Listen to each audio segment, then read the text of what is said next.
What's up, guys? It's your boy LAJ from Legendary Sports Organizations. And man, we're finally back after a little hiatus. So we took a little, well, actually, I took a little adventure over to NBC, which I got a little voting competition going on. I don't know how it's going to turn out, but hopefully it turns out well. And, these guys that are with me right now have been killing it also. They've been just nonstop getting information, nonstop providing all the stats and just like trying to make every single episode better. They're growing, they're developing, they're bringing so much to this just environment right now. So your ears right now are going to get filled with so much excitement, entertainment, and stats that you guys are going to have to listen to us again to find out what we said. But starting off with the man that's been there since the beginning, day one, I told him this was the journey we're going to take, and this is the vehicle that's going to take us to sports, the locker rooms, the championships, all that stuff. Say hi, Peter. Hey, hi. What's up, everybody? This is Young Peter here, and thank you for that kind introduction, LAJ. Always a pleasure to do this with you, man. And you know we got a third one in this bunch. Why don't you introduce us to everybody? Yes, I mean, it took me a while to convince him.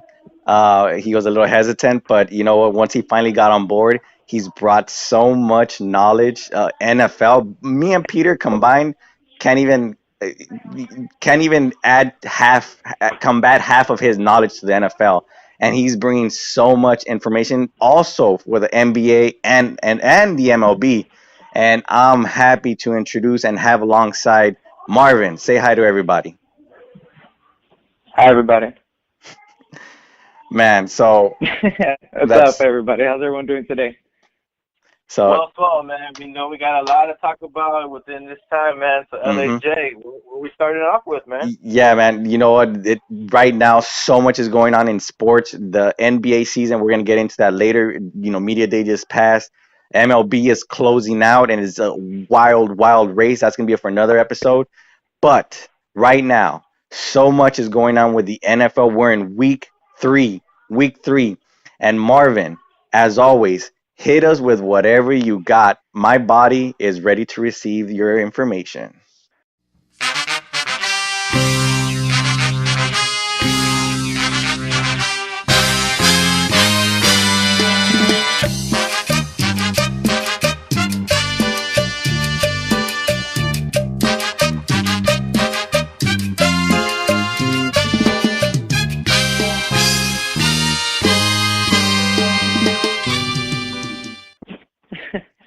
All right. So for starters, this will be the first edition of my weekly top five NFL power rankings. And so Ooh. I know the season's barely starting, but you can start to get an idea of who's who in the NFL. And for this week, for the first edition, starting off at number five, I'm gonna put the Eagles, defending Super Bowl champions. Carson Wentz is finally back. Some minor struggles, they escaped with the win. They came crawling out of that game against the Colts, who are one of the worst teams in the NFL. So it's a little worrying, but nonetheless, a win's a win. At number four, you can't disregard them at any time. They're going to be your Super Bowl favorites, even if they're not in the Super Bowl. But the New England Patriots, I'm gonna keep them at number four. And number three, I'm going to put the I almost said San Diego, but the Los Angeles Chargers. With that, they have a great offense. hmm With Philip Rivers, still great quarterback, amazing wide receivers, and Williams and Allen, a top five wide receiver in the league. Just the defense, they have a really good defense, but with Joey Bosa out right now, kind of holding that middle linebacker position together. He's out for a couple weeks with a foot issue. So until then, we're going to see how they get by on defense.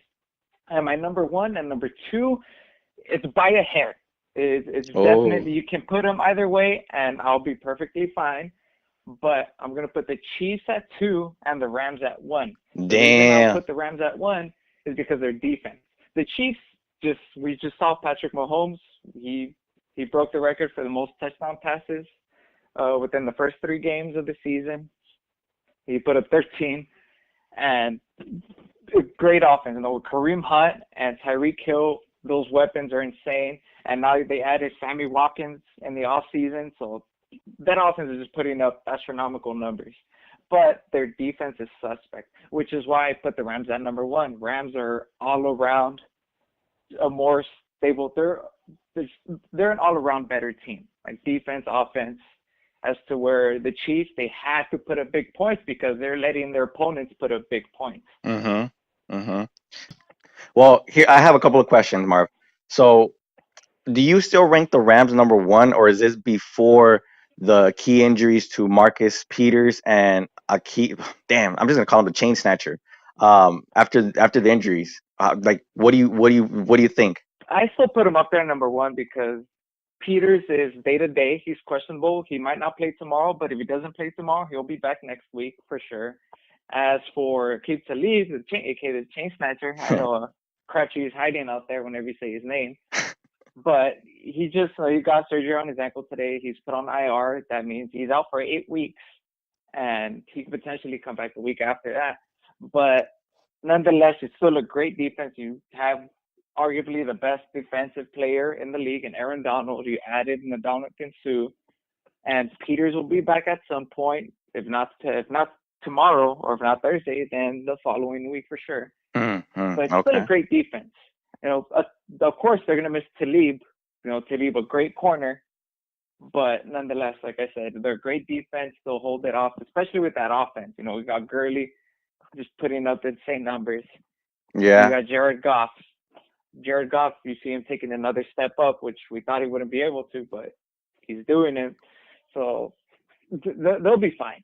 And on top of that, they're in a weak division with the Cardinals, the Seahawks, who just beat the Cowboys, but the Cowboys are no good, so it's not a big thing. Man, and that's So your team. That's your team, and you're saying yeah, that. That's crazy. yeah, yeah. So they'll be fine. I'm not too worried about them. So it's going to be a short week for the Rams. It's like a quick turnaround. They play Thursday.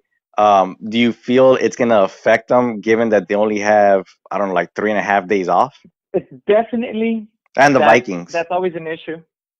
Yes, that's definitely always an issue, but it's the same for both sides. I know it's less time to prepare for your opponent, but your opponent is dealing under the same conditions. They're short week for both teams. They don't have much time to prepare, 2 to 3 days at most, and players are tired. That's just Mm-hmm. essentially what it comes down to. Players are tired. Mm-hmm. So Mm-hmm. we see a lot of the times that Thursday, and that's why I'm for this whole change as well. I'm for Thursday night just being completely dismissed. I'm not a fan of Thursday night football. It's Yeah, not a good product. yeah, it's random. It's just like really random. Like it does. Yeah, I feel the same way. Peter, how do you feel about Thursdays? Wait, I'm sorry. Can you repeat that? How do you feel about Thursday night football? Like, do you think it like should be dismissed, like Marvin said? It should, because we already have Mondays.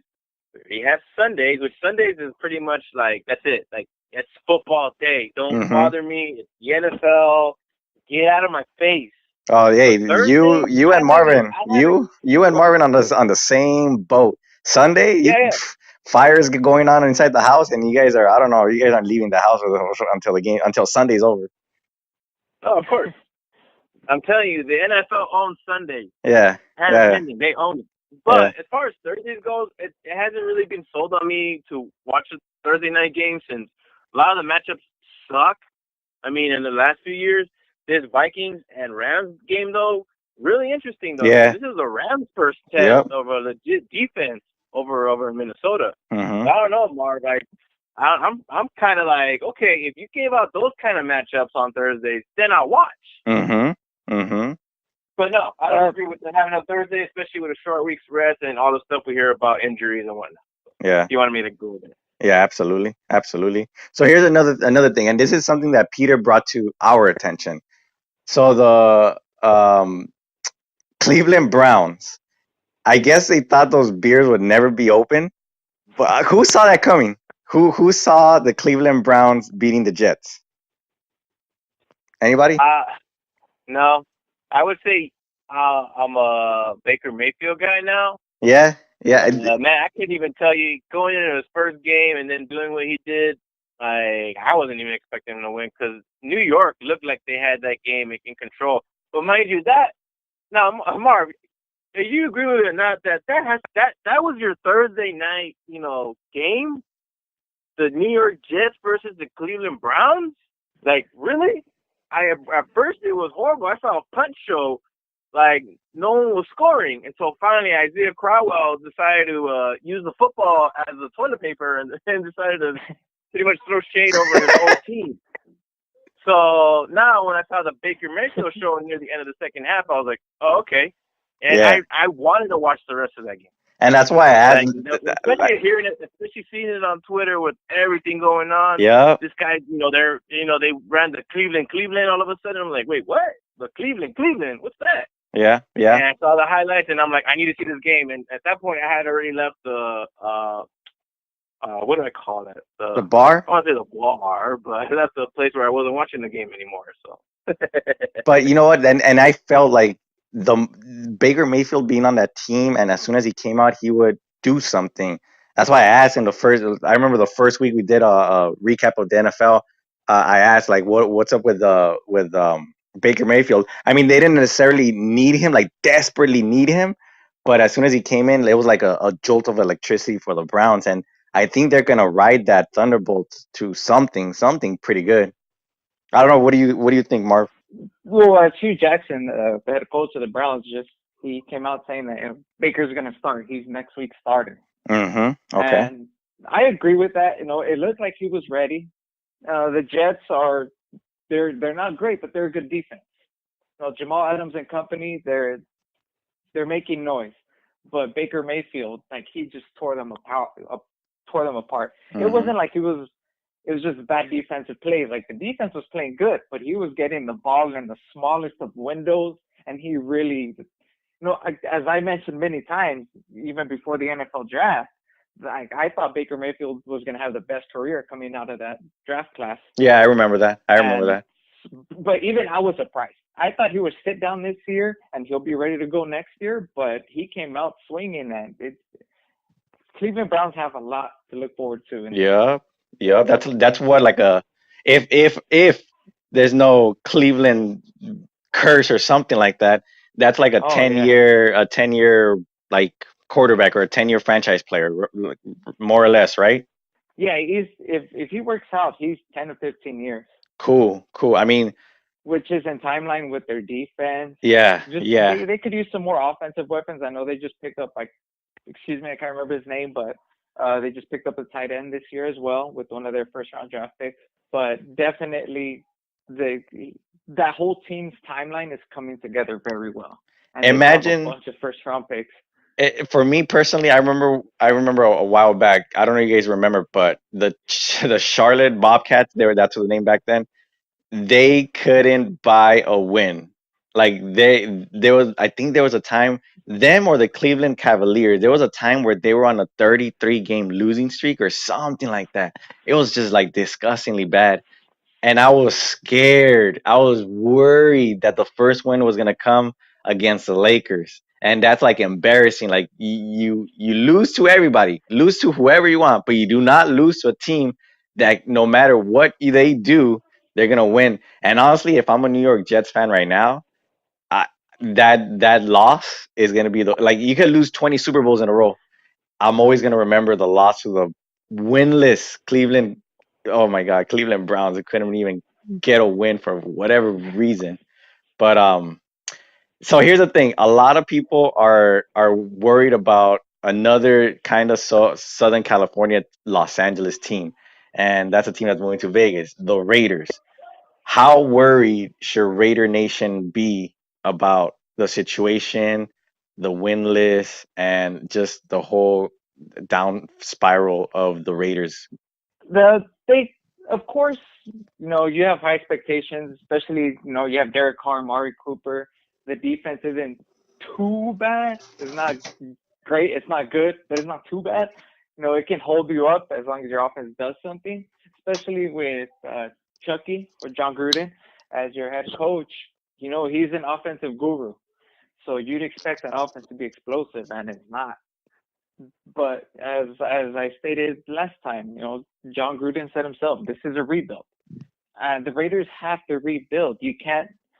the Raiders aren't at. You know how I always mention, oh, there's a point where it's your time, and you just have to throw money at it, get whatever you can, put the best players on your team, and Mm-hmm. go for it. Mm-hmm. The Mm-hmm. Raiders are not at that point. I know you have Derek Carr, you paid him a bunch of money, and Mark Cooper. We, we've seen how great he can be, but you can't. This is not a team you just throw money at. They're the third oldest team in the league. Yeah, I'm hearing that. Yeah, They're yeah. you can't throw money at this team. You have to rebuild it, get younger, and you still could because you have Derek Carr, Amari Cooper, Jordy Nelson's already a little older, but he'd still be productive. But along with that defense, you if you start rebuilding, like you're the Raiders in 4 or 5 years can be Super Bowl contenders if they rebuild right. And Okay. with John Gruden can definitely get them there. So Now, here's the thing that I want to ask you. Um, okay, they weren't going to win against the Rams. The Rams easily had that win, easy, easy. yeah, But the other two wins, I think the last game, who did they play? This very last game, they were ahead up until the third quarter.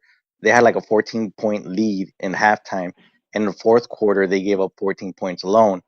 Um, do you feel it, seeing it now, seeing the perspective now, do you really think and still hold to your word that trading Khalil Mack was the best option? Seeing how close they were to winning at least two games and being 2-1 right now. yeah, and I actually spoke about this with a couple other NFL guys. Where and I told them if the Raiders had Khalil Mack, they'd be 2-1, possibly 3-0 right now. Like Mm, he's that great of a player. To me, he's personally the best defensive player in the game. mm. And he just we see what he's doing with the Bears. He's changing the games himself. Yeah. Now, like I said, I firmly believe they'd be 2-1 or at least 2-1 or even 3-0. But they're not Super Bowl contenders. Once they get into the playoffs and go up against those top teams, they're not going to be able to stand toe to toe or head to head with them offensively. So I'm still fine with the trade. Like I said, Khalil Mack helps you win now in the regular season, but come later season, playoffs, it's it's not going to make a big difference. They're Okay. not. No one before trading Khalil Mack, no one even had him as a playoff contender. Like no, not too many people. They weren't really high rated for even getting to the Super Bowl. So like, to me, it's still a good trade because so as far as John Gruden is taking it, it's rebuild mode right now. And Khalil Mack, he's already 27 years old. In 4 or 5 years, of course, 31, 32 years old. It's going to be a little too late for him, and he's not going to be the same guy. And to me, it's better to just like like how they did, just trade them for draft picks, get younger, rebuild your team, and 4 or 5 years, you'll be there. You'll be Uh, knocking on the Super Bowl door. all right. All right. That's fair. That's fair. So kind of going back to the Thursday night football thing. Luckily we've had good matchups this year. As opposed to the last couple of years where Thursday night is just hideous football, and that goes to the lack of preparation that these teams get. But like I said, luckily they've been nothing but good football games or good Thursday night football games. But my kind of solution to this whole Thursday night fiasco is either get rid of it completely or make the Thursday night football matchups for teams coming off the bye week. So Oh, okay. that gives the team 1.5 weeks to prepare. No, so it's not you're not playing two games in the span of 5 days, which is just it takes a toll on your body. It's too much. Mhm. Mhm. So I believe whoever has a bye week, that's your next Thursday night matchup. Like I said, to me, if I could have football every day of the week, that would be heaven. Damn. Like, oh man, that'd be great. But it's not realistic. So Thursday night football, I do get excited. I'm not gonna lie, I get excited. Football's football. I get to watch a football game Thursday. But at the same time, I would prefer it if they, like I said, either get rid of it or make the matchup between the two teams coming off the bye week. Hey, So that hey, way they hey, get a week contact and a half. contact the commissioner right now. Contact him as soon as we're off. Go contact him and tell him your solution to this. That's actually a great idea. Tell him to give you some of that money because that mofo is making too much money for what he's doing. Oh man, if you could just give me like one paycheck, that'd be great.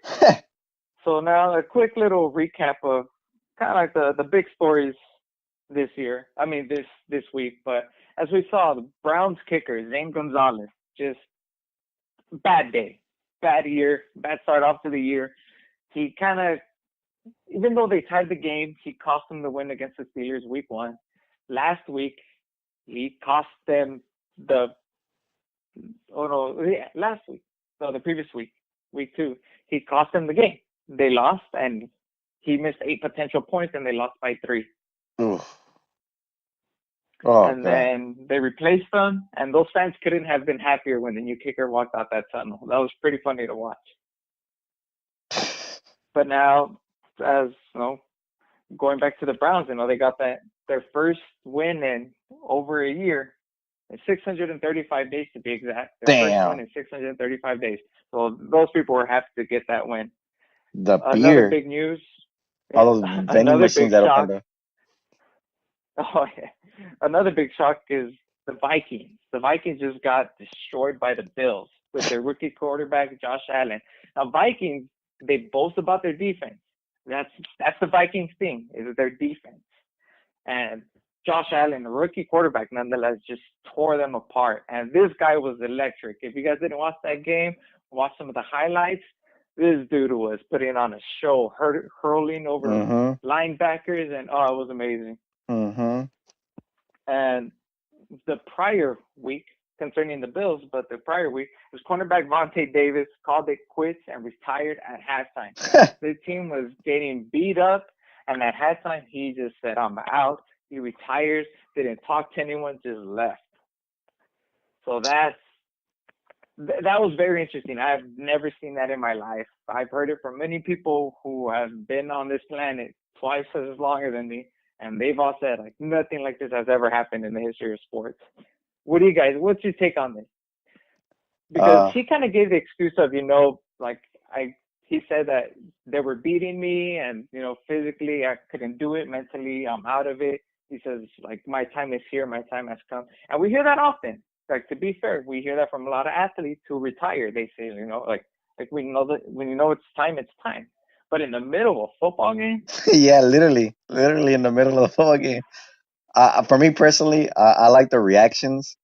I like hearing how just the players were just dumbfounded and they didn't know what happened and they were like all shocked. It was just I saw a bunch of interviews where they were just, yeah, somebody told me that he just quit. He just retired. Like he just left. That's it. He just grabbed his stuff and left. yeah. And it brings it back to like, and this is where I want to get your guys' take as well. And now before I hear Peter, or actually let me hear Peter. What do you think about retiring in the middle of a game? I mean, he went full Eric Carmen, man. Oh See you yeah. guys, I'm going home. He called himself his Uber, took off all his gear, and just left. I mean, let's keep it real. Do I have any problem with that? No, I don't care. Yeah. But if you're a fan of the Bills, I'm pretty sure you're very upset. But the man, like Marva alluded to, played 9 years in the league. Hell, he didn't want to play anymore. Mhm. That's fine. Yeah. But all of a sudden, I would have laughed if he unretired and took credit for that Vikings victory or that win against the Vikings. I would have laughed. Yeah, yeah. I mean, you get to a point in your life where I, I mean, it would have been nice if he had said, "Hey, you know what, guys, today's not the day. I'm not. That's it. I'm done. I'm sorry, guys. I can't." Like, just approach everybody professionally. Like, "Hey, guys, I'm sorry. I'm not gonna be able to. I just can't. Like, my body's saying no, and that's it. But I'm gonna be here to support you guys instead of just like, you know what, it's halftime. I'm gonna just wait till everybody's distracted by the cheerleaders, and I'm gonna slowly back away and just run." But yeah, it was kind of. Especially in football. Football is like the ultimate team sport. Hmm. And so to see something like this that's insane. Yeah, yeah, So we absolutely. just say that Thanos just snapped his fingers and he's one of the ones that just left like that. Y- Yeah, I mean, that's. just I'm surprised saying. that wasn't his excuse.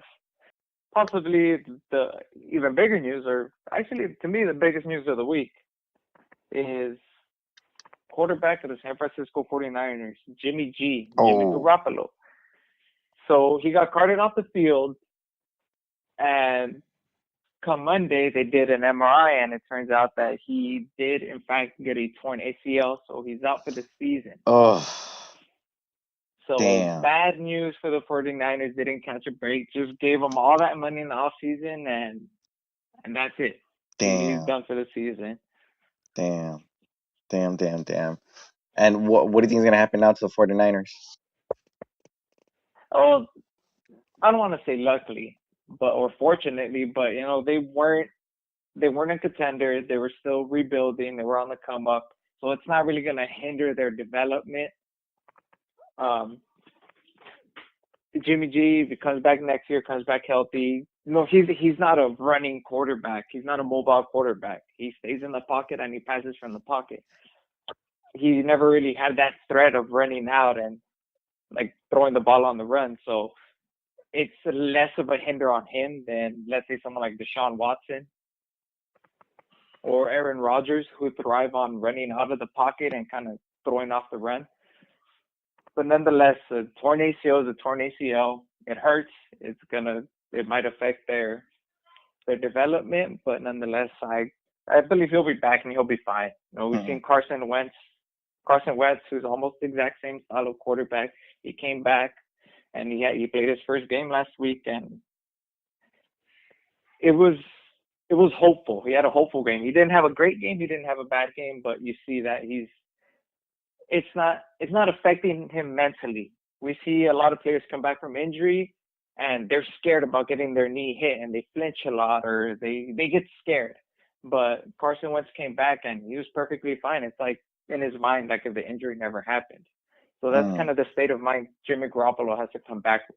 If he comes back and he's scared about re-injuring that knee, it's not going to go well for him, Yeah, especially in football it becomes a where mental. everyone's diving at your legs. Yeah. Yeah, it becomes so mental, and you're gonna get psyched out. Like if somebody makes you flinch, then it stays in your head. Like, oh damn, they're gonna hit me again, and it's gonna tear again or worse. So yeah, this Yeah. becomes a And mental. especially for quarterbacks. We see it a lot in quarterbacks, even handing off to the running back. We saw it with Deshaun Watson. We saw it a couple of times with Deshaun Watson where he's handing the ball off to the running back. And when you hand the ball to the running back gets close to you. Yep. So we've seen it with Deshaun Watson where the running back they go for a handoff in the middle of the game. They go for a handoff, and Deshaun Watson's like kicking his leg back. Like you can tell it's in him mentally. You Mm. don't see that with Carson Wentz. The running back's like 2 inches away from his knee, and Carson Wentz is like, it never happened. So that's the mentality that Garoppolo has to come back with. Now, for sadly, it's not an exciting week in the NFL. There's like two or three games that really get my attention, but I'll give you a quick little rundown so we can do our weekly picks. Before we move on, I want to give a quick shout out to a great financial advisor, Carlos Bruner, works for Transamerica Financial. Man, this guy, he's a well kept secret. Everybody thinks investing your money is gonna cost you a lot of fees. You're gonna lose some money in the market. Your money's not safe. This guy, Carlos Bruner, has his 63 life license. He has all those licenses to invest your money, and he works with companies that guarantee minimum 3%. So you're never gonna lose. Make sure you contact Carlos Bruner. I'm gonna leave the number, the information in the description, so you guys could hit him up and start saving. Because once you retire, if you're young like us, let me tell you something. We're not going to be able to withdraw money from Social Security. That thing's going to be gone. So pensions, if you're depending on that, you're probably going to get $500. Hit up Carlos Bruner so you can at least get some money when you retire and be ready for the worst. All right. And starting off, it's a good matchup starting off Thursday night, Vikings at Rams. Personally, it's in LA. The Vikings are missing a couple players, so I'm gonna go with the Rams on this one.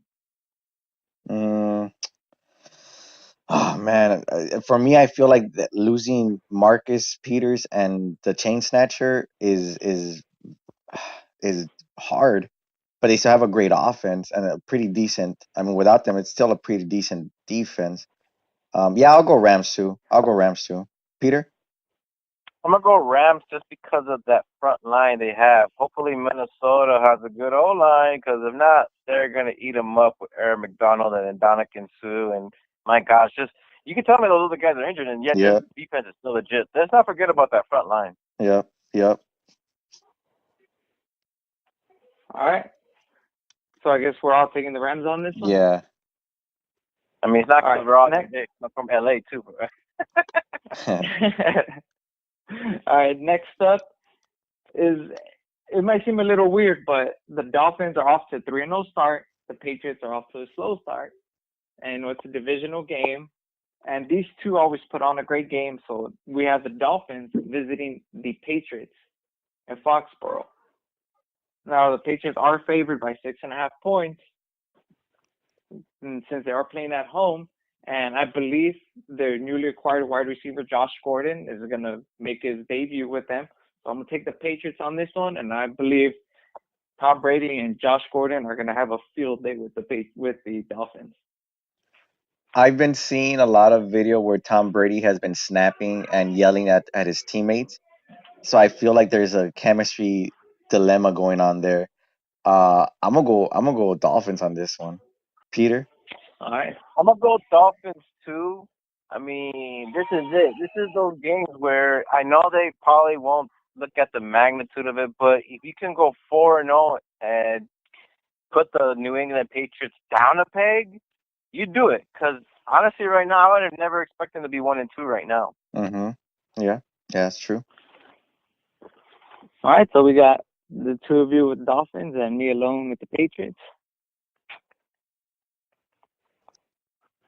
All right. Next up, we have Ravens visiting the Pittsburgh Steelers. Now, record-wise, the Ravens are 2-1. The Steelers are 1 win, 1 loss, and 1 draw, which came against the Browns. And Pittsburgh are favored by 3 points, and they're played at home. Now, the reason I chose this game is because Pittsburgh and Baltimore, they have bad blood. They just hate each other. Like these teams, every time they play, there's some serious injuries, some fighting, and it's always an intense game. Personally, I think the Ravens are going to walk away with it. The Steelers kind of got lucky. They came out crawling against the Tampa Bay Buccaneers, but I'll take Baltimore in this one. I'm going Pittsburgh. I just like the combination of Big Ben and Juju Smith. Juju Smith, he just literally took the like shoved the soul out of somebody as he was going for a touchdown, and he's looking and like beastly. So I'm going Pittsburgh.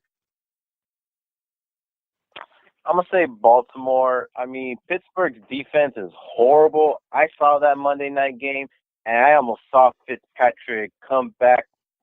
From what was it, 20 points down. So Yeah. Pittsburgh defense needs a wake up call. And believe me, they were very good in the first half. But it was that second half, man, where I swear Fitzmagic was about to happen, and just that overturned punt return from Deshaun Yeah. Jackson. What a momentum killer. I mean, ugh. Yeah. All right. All right. So last up, we have our Monday night, and because this team is exciting to watch, the Kansas City Chiefs, they're visiting the Denver Broncos, who still have pretty great defense. So and as we know, these two, whenever they play each other, that's another intense matchup. These teams hate each other, and I can't wait to see what these two do. But I'm gonna take the Chiefs on this one because there's I don't see the Broncos putting up the possible 40 points they need to put up to beat the Chiefs. Mm. Yeah, I'm with you on that. I'll go Chiefs as well. Yeah, I'm gonna go with Mahomes. So Chiefs all the way. Mahomes. Mahomes. All right. All right. So we got uh our picks for next week. So let's see how we turn out. I think the Rams is the only one that we all agreed on the same. So everything else is just free for all. And the Chiefs. Oh, and the Chiefs, you're Oh right. yeah, we all took the Chiefs. Yeah, so So so basically, it comes down to Ravens, Steelers, which you both chose the Ravens I didn't or ch- the Steelers. I chose the Steelers. I chose the Steelers. You both chose the Ravens. And then for Dolphins Patriots, you both chose the Dolphins, and I chose Yeah. the Patriots. All right, Yeah. so there could Yeah. be there's gonna be a winner. Yeah, there is going to be a There's winner. gonna be at least a winner. Yeah, yeah. Is there one more? Is there one more that you chose? Was it 5 or 4? Those It was four. 4. Oh, okay. All right. All right. All right. Yeah, there's gonna be a winner. Okay, cool, cool. We got this. We got this. So before we're ending off with the NFL, look, this is something that I've been noticing, and even Clay Matthews himself has been calling out to the league because it's getting soft. Arvin, what's going on with these roughing the passing penalties, man? I'm seeing a lot of them. Four in that Monday night game alone. It's definitely getting out of hand. At this point last season, there was 17 roughing the passer calls, and now for this season we have 33, so nearly double. Oh Yeah, man. it's nearly double, and I hate it. A lot of football fans hate it. Quarterbacks themselves hate it, and this is to protect the quarterback. Yeah, And the yeah. quarterbacks are talking smack about quarterbacks don't like it either. So definitely, it's getting frustrating because players essentially can't really do anything about it. You know, when you're going to tackle a quarterback, like you can't move out the way, you can't reposition yourself. So it's hard on these players. We just saw it with I can't recall his name, but a player from Miami, a defensive lineman from Miami. He went to tackle the quarterback, and as he was falling on top of the quarterback, he tried to jump out the way, and he ended Oh, up tearing his ACL. yeah, yeah, yeah, yeah. I know what you're talking. It was by the end zone. Yeah, so he ended up tearing his ACL. He's out for the season. Yeah. Like this is the consequence. And Mhm. now the NFL came out saying that they're going to take this weekend to meet with other owners, refereeing officials, and they're going to try to see what they can do. Possibly just scrap the rule and focus on it this next up season, this upcoming off season. But it's getting frustrating. It really is. And as Terrell Suggs just came out saying in the media the other day, he said that he's like, oh, they want us to caress the quarterback. They want us to lay him down and make sure he's okay before we put him on the floor. Yeah. Like, like that's what it seems like. And going over to Peter's team, the Packers, Clay Matthews, 2 weeks in a row with some pretty BS calls. It's the tackle he got on the quarterback. That's how you want to tackle a quarterback. But the league flagged him. And at this point, like defensive linemen, defenses just don't know what to do anymore. As we know, the quarterbacks are the stars of the league. So we get that the NFL is Mhm. trying to protect them, but protect them in other ways, such as late hits. When they're at their weak points, not not cause what's the number one rule in football? If you're in defense, you go after the quarterback. Like Mhm. that's the whole point of defense is you go after the quarterback, and that that's essentially what they're taking away because I don't know how else you're supposed to take the guy down. I mean, it's true, and then And it, it it's crazy to think that's where the league is going. They don't know what rules are. They're just, I guess, I don't know, just on the spot, just trying to come up with ways to flag someone. So it really doesn't make. Is there an actual rule? Like, is there like an actual rule in place on how they should be penalized? no, it's just they just don't want you putting your body weight on the quarterback. I've That's heard, essentially what it is. and I've heard that There was a rule in there's like you could only put like 50% of your weight on, or you have to distribute your 80% of your weight somewhere else, or I don't know. I've been hearing so many different meanings that I just don't understand, and what's going on. it's because right now, well, last season they had the you can't. Well, the rules always been in place that you can't hit them late. Hmm. That's fine because Yeah. that's a quarterback at their weakness. Yes. We saw quarterbacks' careers get ended because of it. As we saw, I can't remember his name, but I know Raider fans are going to know right off the bat. In the playoffs, Raiders against Ravens a couple of years ago, or actually a lot of years ago. It was actually Rich Gannon, quarterback of the Raiders. The play ended, and a pretty popular defensive lineman for the Baltimore Ravens came up and hit him well after the play was done. Hurt his back. He had to get back surgery, and Rich Gannon's career was done. Damn. After that, we saw that rule of you can't hit the quarterback late, you'll get flagged, you'll get fined, all that.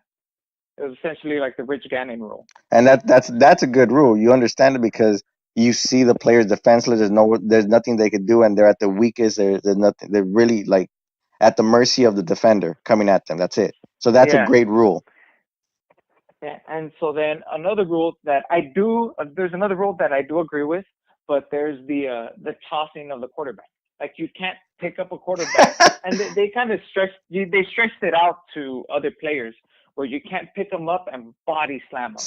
So at Suplex first him. it was a quarterback thing, yeah. So it's just like, all right, if you're gonna tackle him, but don't pick him up and then just slam him into the ground. Don't try to, you're not Stone Cold Stunner out there, or The Rock trying to elbow people, doing the people's elbow out there. But now this rule is it's another rule to protect the quarterback, but it's just too much. At Yeah. some point, football has to stay as football because this isn't football anymore. Like Nah. I believe like defenders, I forgot who it was that came out and said like, all right, so we're gonna have to run up to the quarterback and just yell out to the referee sack, like hug him and yell sack because you're gonna be afraid to slam him on the floor. So it's too much, and it's it's the NFL trying to please people who necessarily don't care about the game. Because we see people complain, oh, look at this concussion and these injuries and all this stuff. That's Yeah. football. These Yeah. guys, when you sign up for football, this is what you're signing up for. You Yep. know you're gonna get hit out there. And quarterbacks as well. They know what's coming to them. But we see the NFL keep placing rules to protect players, but it's at a point where like that's it. There's nothing more you can do. Anything more, and it's essentially flag football out there. We're gonna have the two-hand touch rule on the quarterback from now on. But we see that cornerbacks and safeties, linebackers, all these guys are getting flagged because they're hitting defenseless receivers or they're using the crown of their helmet and it's already hard for them. We see them complaining that they're naturally tackling wide receivers or tight ends. Like there's nothing they can do. When you lunge at a player, you're what that player does, the way that player moves is out of your control. If you lunge at a player kind of aiming for his shoulder, aiming for his chest, and that player lowers his crown of the helmet or lowers his shoulder, it's going to look like you hit him in the head. Yeah. And so the defensive player will get fined. And we've seen it many times where the player lunges at the player's waist or his chest, and the receiver ducks down and hits his helmet, and the defensive player, he gets flagged, he gets fined, there's money out of his pocket. And now for the defensive linemen, now they have something to worry about. Yeah. So this is where we see numbers are going up.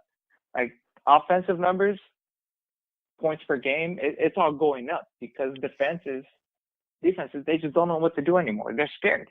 And we've seen it time and time again where a player gets scared to tackle someone because he knows, like, oh, I'm going to get flagged or I'm going to get fined. And the player runs by and scores a touchdown. That's essentially what it's leading to. So hopefully they decide to just scrap the rule and not even rework it. Just don't implement it. But if they're going to rework it in the offseason. Just change it back to how it was because this isn't football anymore. Yeah. No. And then the memes just scroll right in, just like flood, flood, flood after an incident like that. One of them that's gonna stick with me forever until they really remove that rule is gonna be referee throwing up the flag saying uh personal foul, defense not placing a pillow for the quarterback, 10-yard penalty. For not saying sorry before you tackle them, 10 yards. Yeah, so yeah, it's getting crazy.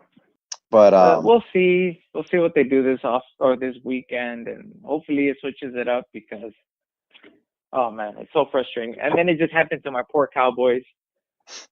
You know, we stop them, but then we stop them on third down, but we get flagged, so it gives them a first down, and they go and score a touchdown, and then the game gets out of hand.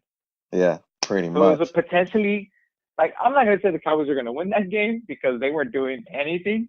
You could have had a bunch of mailboxes out there going for more yards, but it potentially changed the game because instead of stopping Seattle inside their 10-yard line, they go and score a touchdown. Mm. So I'm still salty about that. And like I said, poor Packers, poor Clay Matthews, that guy. Yeah, and then He's I don't been know. flagged like 3 times already. I haven't checked that stat, but I don't know, Peter, if you could confirm this, but I read somewhere that Clay Matthews, throughout his career prior to this season, he had 10 fouls called against him for or penalties for roughing the passer or something, including the quarterback. And this season alone, he already has nine. I don't know. Can you confirm that, or do you know anything about that, Nine penalties of roughing the passer. or something like that? I gotta confirm that, and I gotta That find. I don't know. That one, that's one more confirmation. But honestly, by the year's end, if the rule like this stays in place, honestly, that number can jump to double digits, D. Yeah, and yeah, you easy. can get unwatchable, especially when it's your team and it's happening. It's like really. So I don't like it, especially on the flip side. As I was watching the game, I saw the Redskins players slam Rogers and no call. So it's like if you're gonna call it, keep it both ways. If not, Yes. there's some bias right there, Yep. and I don't know. I don't want to start going conspiracy theorists on us all of a sudden, but all of the rule was put in place because Anthony Barr, slammed Aaron Rodgers on that Vikings Packer game, and Aaron Rodgers out, which is one of the faces of the league. What happens to viewership? No one watches the games. What happens Yeah. there? People don't watch. Well, they put this in place to protect the QBs, but it's making the product even more unwatchable. I'm Yeah. sorry, football in its most purest form is you're out there making sure you're scoring. Not only that, but you're gonna hit somebody and you're gonna get knocked. Like this is what I grew up on. Yep. I mean, I grew up on NFL Blitz where it was taking up a notch, but still, those big hits were a big reason why I like playing the football video games and why I like watching the sport in itself. Now, these guys agreed to that. I don't understand what this whole thing about player safety is, because if you, it goes down to this: if you think they're gonna protect you playing football like that, I'm sorry, then don't play the game. Don't play it at all. Yeah. Yeah. Like, just stop. Future generations gonna want to play the sport, obviously, because they want to, or because of what their dad or whatever they watched. But honestly, it's getting unwatchable to Hmm. my eyes. And that's why I said a while back, within maybe in 5 or within 5 years, the NFL is going to be probably the second or third least watched sports in America. Because NBA, I mean, the NBA is just on another level right now. I think it's a matter of time before it takes over, because it's already worldwide. It's only a matter of time before the U.S. just decides to go full NBA backing. And the ironic part is that Clay Matthews was part of those instructional videos that the NFL released to teach other players how to tackle properly. Like Clay Matthews was on that video, and he's the one that's been flagged the most so far. Damn. So just let that He's sink the in. guinea How pig. ironic He's the that is. guinea pig right now. Yeah, Oh my god. Oh my god. No, you know what? It happens. It happens on some bull, just straight up yeah. bull. But there you have it. So we'll recap next week and see where we're at, see how we finish, see who's leading. I think personally for me, I think for the first recap, I went 3-1. Marvin, I think you said you went 2-3. Peter, Yeah. I don't know yet, but I'll listen to it to see how we ended up. And at the end of the year, just like the World Cup, I still need to get a trophy. I'll get a football trophy for us to see who gets it. Thank you guys for listening in. You guys tune in to Legendary Sports Organization on YouTube and Facebook. On Instagram, it's legendary_sports_organization. Follow me on Facebook. And, with that being said, Marvin, Peter, you guys have any final words? No, let's just hope for some great football moving forward. F this rule. Let's do it. Hashtag end this rule. So, Hashtag rest in peace, Cowboys. 2018 season. with that being said, you guys have a great night. Good night, All right, have everybody. a good one, everyone.